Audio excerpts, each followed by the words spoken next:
तेरणा नदीच्या काठावर वसलेल्या लोहारा तालुक्यातील भातागळी गावातून रविवारी गुढीपाडव्यानंतर तिसऱ्या दिवशी शेकडो वर्षांची परंपरा जोपासत भक्तमंडळी ही शंभो महादेवाची काठी घेऊन पायी शिखर शिंगणापूरला मार्गस्थ होणार.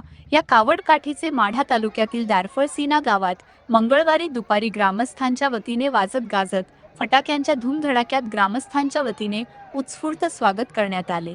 यावेळी दारफळ गावातील पाटील घराण्याकडे असलेल्या नाथकाठीची आणि भातगळी येथील आजी काठीची गळाभेटीचा नयनरम्य सोहळा पार पडला. यावेळी दारफळ गावातील महिला पुरुष भक्तगण दर्शनासाठी मोठ्या संख्येने उपस्थित होते. काठीसोबत व काठीच्या अगोदर येणाऱ्या काटकरी भक्तगणांना दारफळ गावातील ग्रामस्थांच्या वतीने घरोघरी तसेच जागोजागी चहापाणी, जेवण, नाश्ता, पाण्याची देण्याची शेकडो वर्षांची परंपरा ग्रामस्थांनी कायम जोपासली आहे. भातगळी येथून आलेल्या कावड काठी दारफळ ग्रामपंचायतीच्या कार्यालयासमोर थांबून गावातील माजी पोलीस पाटील हौसाजी पाटील यांच्या घराण्याकडे असलेल्या मानाच्या नाथकाठीला भातगळी येथील भक्तगण वाजत गाजत आणून आजी काठीची व नाथकाठीची गळाभेट घालून दिली जाते. एकमत डिजिटल करिता विजय Shinde, Madha.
Thanks for watching Ekmat Digital.